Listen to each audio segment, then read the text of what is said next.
Hey, welcome to Travel Tuesday Happy Hour, where we interview dope people doing dope things with one thing in common, the love for travel. We have a great guest lined up. Grab a drink, stay tuned.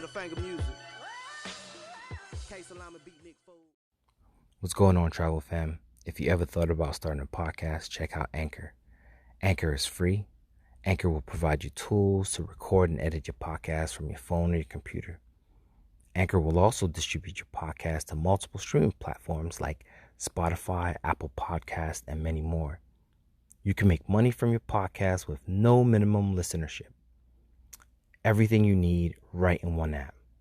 Download the free Anchor app or go to anchor.fm to get started. Hey, welcome everybody to Travel Tuesday Happy Hour, where we interview dope people doing dope things from around the world and pretty much getting to know what they do. So I appreciate everybody jumping on right now. It's been a journey to say the least. This is episode 14. This definitely started through quarantine, and it's definitely been a journey in trying to make sure that I find a productive way to use my time. I've been blessed by so many different people wanting to support the show and continue to come back to watch the show. So I'm definitely appreciative of everyone that comes on to support. So like I said, I'm about to take maybe a 2-week hiatus from the show just to give myself a little bit of time to just recharge. This is a lot of work. Getting people rallied together and getting them to just, be ready for the show. This is something that is not like, hey, yo, jump on real quick. I really put in a lot of effort to make sure that my guests are favorably highlighted, that they get their time to be able to speak about what they do. I think this was a good time to not just sit and kind of dwell on what's going on, but to look at the advantages that we have in front of us. Luckily, having started this, I've gotten a chance to interview well over 40 people, and some people have joined on twice, and some people I've gone on and done other ventures with. So this has definitely been a really dope experience for me. So I really want to thank the community for just constantly supporting me week by week. Whether you jump on or stay on the entire time, it's much appreciated. Definitely going to come back with bigger, better content for you guys. Definitely with a group of people that is going to expound a little bit more on the adventures. Got a couple people we already had that I know definitely got some really dope adventures that they would love to share with y'all, some programs that they got coming up, some projects that they got coming up. But with all that said, I want to get my first guest on the line. Another gentleman that I'll definitely... So I'm going to give him a few minutes to jump on so we can get things started. Yeah, break is necessary, man. This thing, excuse me. This thing ain't easy. All right, I only see your right, man. Dilbert. Okay, here we go. I see from your eyes up. Here we go. There you go. I was like, man, I didn't know I had Dilbert on here. So, what's going on, good brother? Tell us who you are and what up, man? Can you hear me good? Yeah, I can hear you great. Fantastic. So, folks, my name is Devin White. I'm a licensed clinical social worker who provides therapy for adolescents and children, age ranging from 5 all the way till 20, 21-ish, and I'll see adults as well. But yeah, that's my go-to, working with the kids, working with the youths. I like how you call them kids up to 21. Yeah. Because like you still figuring stuff out. You ain't never lied. So tell me, what got you into traveling in the first place? So like being fortunate enough to have family that wanted me to travel. When I was maybe about 12-ish, my mom was like, all right, you need a passport. And I was like, okay, and not really understanding like what that meant and like the gravity of that. Um, so like I got a passport, and I think later, well, if not that year, maybe like 2 years later, we went on a cruise. Um, and I had a ball. I was like, this is fantastic. All the food I can eat, and I don't have to worry about anything like that. Man, it was great. Um, so yeah, so that's what kind of kicked it off for me. So what keeps you traveling? Like, well, I mean, we did that infamous yacht week trip, right? Yeah, yeah, yeah. Not together, but I mean, Right. still an epic trip nonetheless. So what keeps you looking for adventures, man? I think the biggest thing, and like I'm just now like thinking about it, like even thinking back to like that original like international trip, it's just like meeting new people from like different parts of the world, right?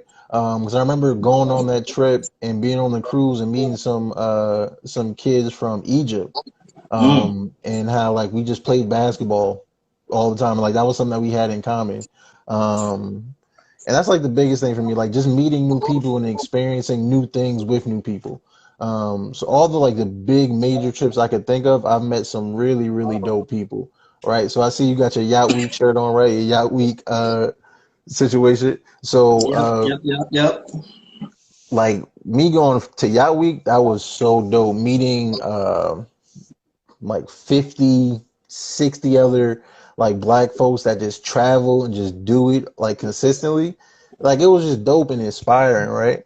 Um, Going to Ghana, like that was amazing, right? Going to Ghana with people that I didn't necessarily know, right?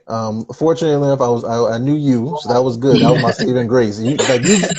So I just want for everybody to know that's going to see this and hear this. Paige is the reason why I went to Ghana.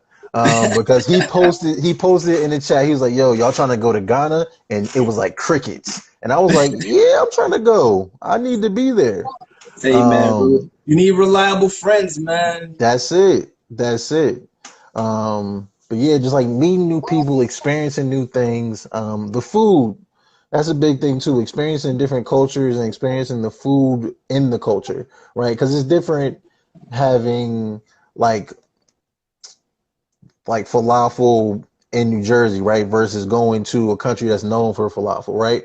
Or having like Ethiopian food in Montclair is a lot different than being in Ethiopia and trying Yep. the food there, right? Jollof in New Um, Jersey versus Jollof in Ghana. right. Way different, right? So yeah, so just to see like the differences, and see how like how certain things become Americanized, it's just it's always interesting to me. So what's been your most memorable international trip? Oh man. Or do you have like a top three that you would be like, you know what? I got these top three countries I could definitely hit. Oh man. So yeah, so I'll just mention the In no ones. order. No order, no order. So in no order, I'll save it. I'll save the thing I was gonna say first last. First, I got a chance to go to Ethiopia for my boy's wedding, right? Mm. So to see a traditional Ethiopian wedding in Ethiopia was like, this is amazing. Yeah. It made me realize that I didn't have enough stamina to party the way I mean, I you an thought old I man did. now. You in the dad crowd now. I You gotta relax am. a little I bit. am. I wasn't ready. Like it was a I party told you, from, man. They party yeah, hard. a party hard. It was a great time, right? Um, Going to Croatia and being somewhere that wasn't really on my bucket list at all, right? The extent of me knowing Croatia is knowing Tony Kukoc from the Bulls, right? From the back in the day Bulls, and just knowing like, oh, he's a Croatian player, and that's a place that exists, The right? the funny part about that is I actually know who that player is. So that's the Right, only thing. right. So like, and just being there, like, oh, this is his hometown, and like, or this is where he's from, or the country that he's from, and seeing that, and just getting a totally different perspective on something that I had no idea like really existed, right? Like you know it exists, but you don't know it, right? Um, had some of the best seafood I've ever had in Croatia, right? And then Ghana, right? Like the being able to like that whole trip was special, man. That was so different. Like being able to go during the year of return, right? And being able to go with a bunch of young black folks who are just open-minded, right?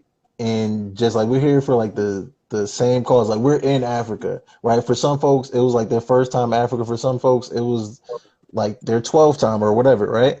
But like we're Mm-hmm. all here together to come back home, right?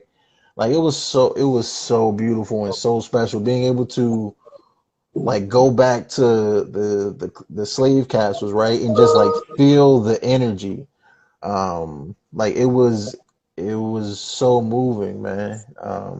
But yeah, that was probably I'm gonna put that number one. I'm gonna put there's no order, but I'm gonna put that number one because that whole trip from start to finish was nuts. Yes, Um, I agree. I agree. It was different, right? different. Um, so I'll go from first to last or top to bottom, right? So Ethiopia, what like what were your expectations going in, right? So you just mentioned two countries in the continent of Africa, Right. right? Hmm. Like, what was your mindset going to Africa, right? Because I think a lot of times there's these misconceptions, and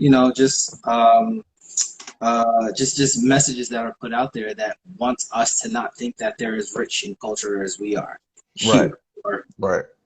culture, right? Hmm. What were your thoughts when you went to Ethiopia and then followed by going to Ghana? Like, what were the two worlds like?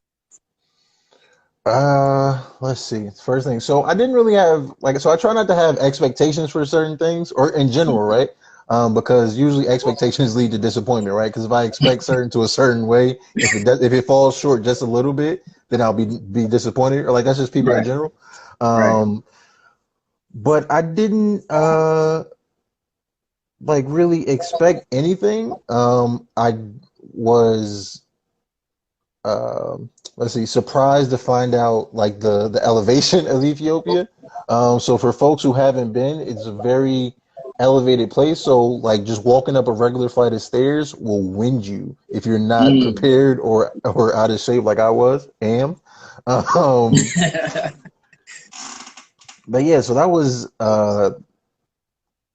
because I was just ready to just soak it all in, right? Because I was like, Mhm. it was another opportunity, right?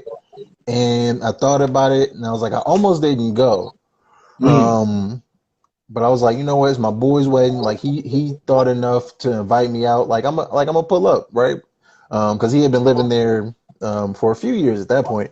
Um, but yes, I was like, and just thinking about like when is the next time I'm ever going to get a chance to say, hey, I'm going to a celebration or a wedding in Ethiopia, right? Like or like Excuse me. that's not something that's necessarily common, right? So I was like, I have to go because I just know this is going to be a good time.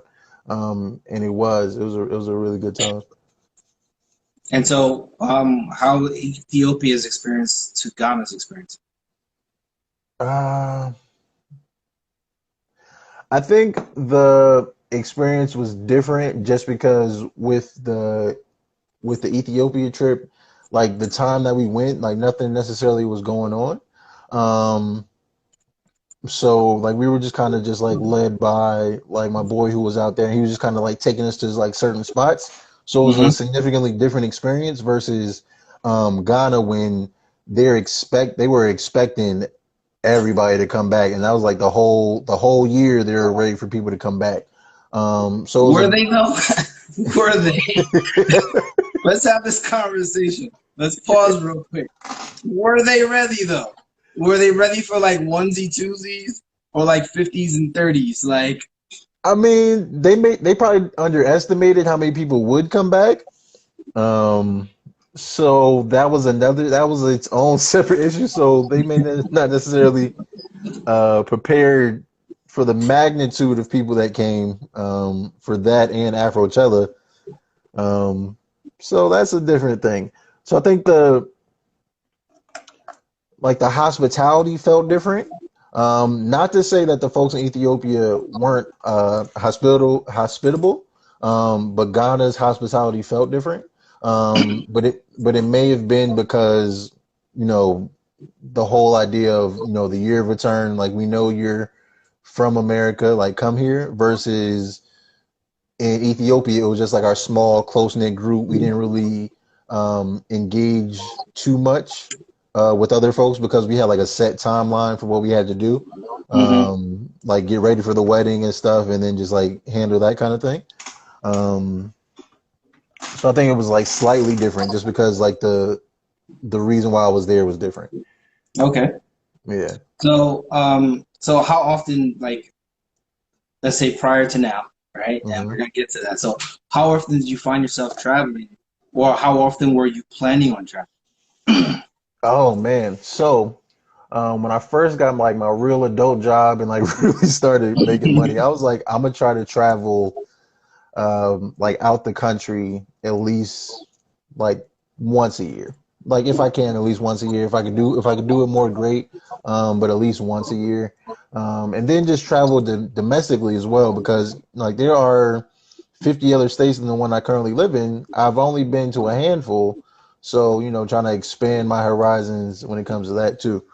Um, so yeah, so trying to at least like do something once a quarter. So like traveling internationally once a year and then somewhere else in the other quarters, or double up if I could.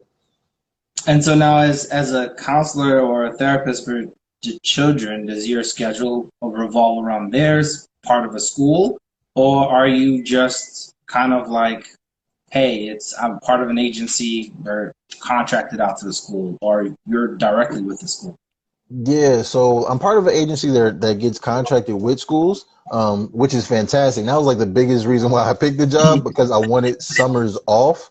Gotcha. Like we still have to work during the summertime, but we have the majority of the summer off. So it's like enough time to plan an international trip or two, or just to get out of the state to go a few places. But yeah, so that was like the big motivation behind working into a school to have summers off so I could travel.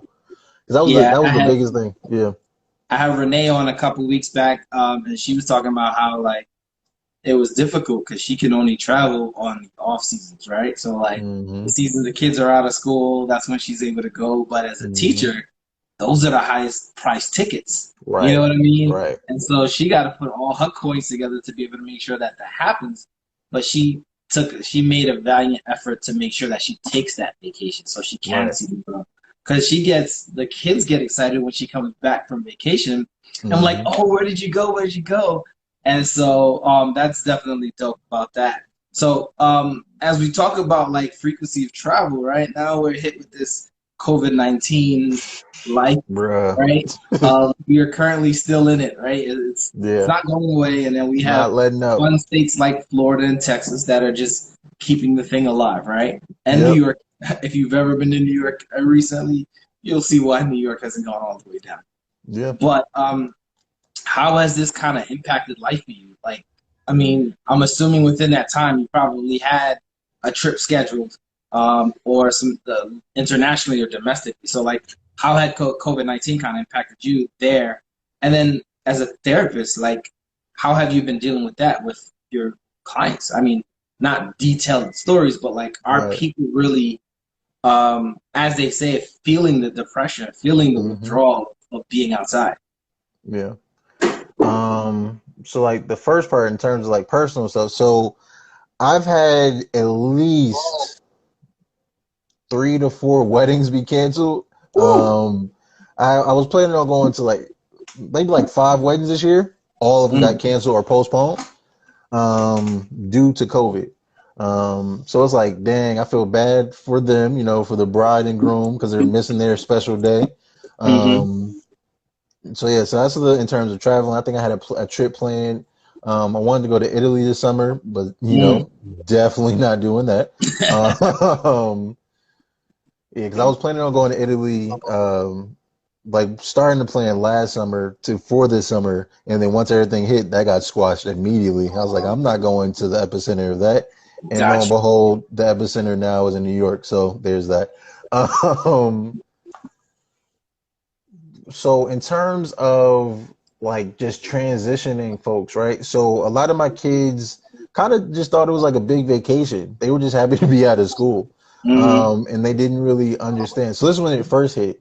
They didn't really understand like what was going on. So like around the first or like the last few weeks of March, like they were just happy. And then around April, they're like, I want to go back to school. Like I'm tired of being in the house. Like I need to do something. Because where I am, so I'm in Bloomfield, but I work in Newark. And Newark was one of the biggest places that got hit. And where a lot of my kids live, it was like one of the biggest places that got hit in Newark. Um, so like we were extra cautious about them like going out and doing what they needed to do. Um, and then like some of my kids have anxiety. What up, Rick? Um, yeah, right. So a lot of my kids have anxiety. So being able to like just give them information as much as we have it. Um, because I had this one kid who was like, okay, so like, can I not go outside? Can I not hug my grandmother? Like, what can I do? What can I do? And then just like helping him, like, you should be fine as long as you and your grandmother stay inside the house and don't really, interact with too many other people. You should be fine. Um, but yeah, man, it's been rough. So luckily school's over. Um, so hopefully the kids will have more peace of mind now. So with COVID-19 being, what is it? You seen the memes with the lady going back to 2019? Yeah, right. With those, with 2020 supposed to be 2020 vision, and COVID-19 coming in, kind of making us what 2050 or 3050, Right, something. whatever it is. Yeah. And now people have time to sit down and deal with their ish, right? Mm-hmm. Not only do they have time to deal with their ish, now we're looking at other things popping up more frequently. Mm-hmm. For example, a lot of the cop killings, the injustice around that. How has that been something that you've been dealing with? I mean, I will plug the fact that you had your your what is it called? This past Yeah, like weekend, the virtual yeah, support group. Yeah, the virtual support group, which was super dope. You know what I I mean? It was a appreciate you, bro. chance for people to really get their minds right. Like, how have you been able to deal with that both personally and professionally? Because as a professional, you're expected to have your own coping mechanisms to keep Mm-hmm. grounded. In these times, how are you able to stay grounded? One, and how are you able to help the people around you? It's a fantastic question. You're so good at what you do. Um, Appreciate it. so so like just thinking about all that, right? And just feeling like helpless, right? Because like you said, as a professional, I'm supposed to have everything together, but like seeing all these people be brutally murdered and just not really having an escape from it, right? It was rough, right? And that was like the biggest thing that I wanted to do because it was times where I was like, I can't call my kids because I can't try to encourage them just because like today I don't have it, right? Like I can call them tomorrow, and just like really accepting the fact that some days I was not okay, and I think in me not being okay, like they say, if you want to really heal yourself, you like help others.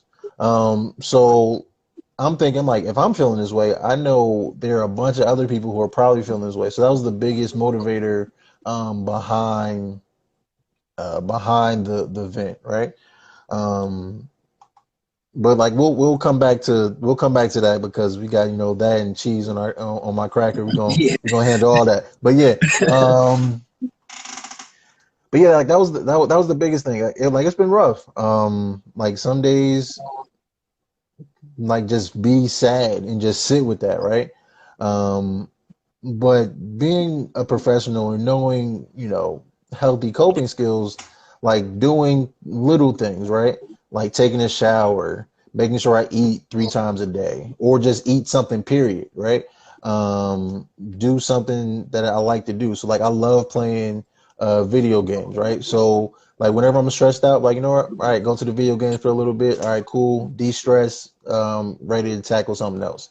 Little things like fidget spinners, like anything, man. It's a bunch of things. So like really taking care of basics and going back to basics. This is definitely the time that all the guys should be taking advantage of the video game time to get Yeah, that. yeah, But at the same time, keep in mind there's that game life balance. You can't be ignoring the absolutely, lady just because you're playing absolutely, 2K all day. absolutely. And that's definitely the other thing, right? There's all those memes going around, especially, there was this one TikTok video. It was like, "Hey Dad, um, he's like, I can give you $1 million to stay here with Mom, or B. So it's definitely a time that like I was saying before on live, was like this gave me an opportunity to use my time wisely, use it Hmm. creatively, and to me this is therapy. I love talking about Yeah. travel. I Hmm. love understanding what other people do about travel, and the fact that it allowed me to start collaborating with other people, Hmm. takes me out of my comfort zone. And you know um, ironically, a lot of people don't believe me after the show when I tell them this. I deal with a lot of anxiety on this show, right? Right, Uh, right. It's nerve and wracking. it's a matter Yeah. of making sure that everything goes right. Hmm. I'm anxious right now, but I have to maintain my composure to make sure that this goes right. You know what I mean? Hmm. And it goes to show that I love this thing that I'm doing. But with that said, let's talk about the vet, right? COVID-19 plus the civil unrest. I'm assuming those kind of led to that. Yeah. Hmm. And it was you and Jay Smooth. What Jay was White. Jay White. Jay Yeah, White? yeah. My bad, My Jay boy White. Jay White. You guys put together a great discussion, allowing Appreciate people you, to man. be open and vulnerable and talk about, how they were feeling around this time. So tell us, how did you feel, both of you being professionals, and then there were other professionals online. How did you Hmm. guys feel about that event, and how it transpired? Man, I was excited, man. It was just wonderful to see people just be willing to be open, right? And it kind of just let me know that I'm on the right track, and just trying to just provide space for people and that people need it, right? So it's not something that I just made up. So that felt good. Um, it was good to see people. So what happened? A lot of things that happened afterwards. A lot of people hit me after. It was like, "Yo, Dev, thank you so much for doing this. I feel so much better after doing that." And that really sold me. Like seeing the fact that people got a chance to release, and it's like, all right, this is what this is for. Because not all the time that people have access to therapy, right? So just trying to get people in the door. Um, to get them either to therapy or just to have them have some kind of release was really what I was trying to do. Dope, Excuse me. dope. So that kind of leads me into the next segment, right? Which is cheeseonmycracker.com for all y'all. Hmm. Shameless plug. Um, I myself and the great Ashley Nicole, who is on here, are hosting Cheese on My Cracker, which full name is Getting My Cheese Back on My Cracker, Hmm. where we have a panelist of people talking about multiple subjects. And we decided when we're having these kind of conversations, it's great to have a mental health professional on the call on this panel, just to kind of keep the conversation focused, make sure that people understand that their responses are normal, Right. and that kind of bring insight as to what potential mental health concerns that they may be experiencing. So we had our initial, I guess, pilot episode where we were Yeah. able to kind of really have a dope conversation. Like, how do you feel being part of that project? Because, like, for me, Ashley's been doing a bomb job making Yeah. sure everybody's in contact, Yeah. making sure Yeah. Yeah. everything's done. So this is an extension of what you do. How do you feel being part of such a panel? And then there's the second half of that panel, which is the Black Lives Matter stuff that's coming up Right. soon. Right. which is going to be fire. Tell us how you feel about, being part of that kind of panel, that kind of discussion. One, I feel like honored, right? Because like Ashley didn't have to reach out to me. Ashley didn't have to say, "Hey, can like you want to do this?" So I feel honored to be in that space and to do that. So that's the biggest. I feel honored. I'm excited because there's the because we'll be on there with Tisa, and then be on there with Tisa and Ricky and the other woman. I forget. I just saw her name. But like I'm excited to see how it goes. Because it's setting up to be like a really dope event. So shout out to Ashley for doing her thing, wrangling everybody together. It's gonna be I, a good time. I can only give her all credit to that. So what else do you got coming up? Is there another event people should be looking out for? Yeah, yeah, Is yeah. there another event that you got going on that you want to know, people want to know? Yeah, so besides the getting the cheese back on my cracker, which episode drops on Monday, but you guys will definitely see enough promo for that.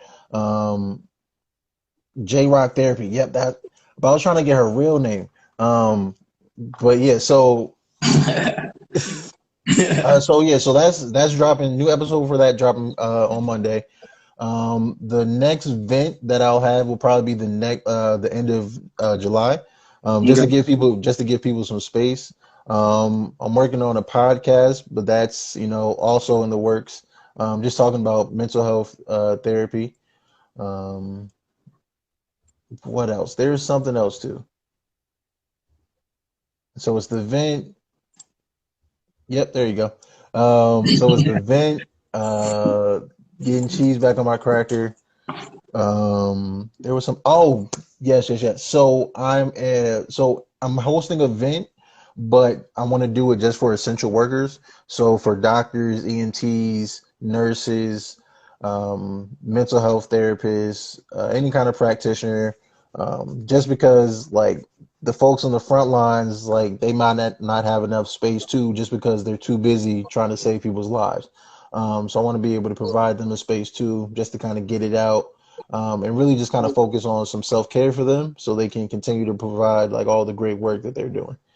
So And yes, just keep in mind that you can access the event via mobile or desktop. So yeah, when yeah, that does go out there, I'll make sure I definitely put it out there.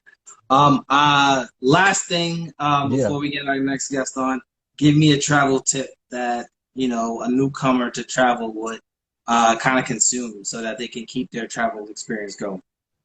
Okay. Um, be willing. So, can I give you two? Knock yourself out. I mean, I'll take two out of you. Yeah, I'll just get two. Like it's like they're pretty basic. So like the first one is just so they kind of go hand in hand, right? So the first one is just be open to suggestions from other people. Um, and then two, just will be open to suggestions because I had never heard of Yacht Week. Somebody told me about Yacht Week, and I was like, that sounds cool. And that kind of goes back into the second one, which is kind of the overarching arching one, is just have an open mind when you come to travel. Realize that you are not going to like places that you go are not like America, and don't expect it to be as such. So just go and have an open mind, and just yeah, that's the biggest thing. Just go have an open mind. Just be receptive to what you get, and then just kind of take note and go from there. All right, good brother. I appreciate you for jumping on. Yes, You sir. stay safe out there, and then, You like I too, said, bro. looking forward to Cheese on My Cracker episode 1. Yes, sir. I'll see you in a few weeks or a few days. All right, man. Take care. Peace. Thank you so much, Peace. man. All right, peace. All right, we got the next. Another dope conversation. Keep traveling and stay safe. Until next time, peace.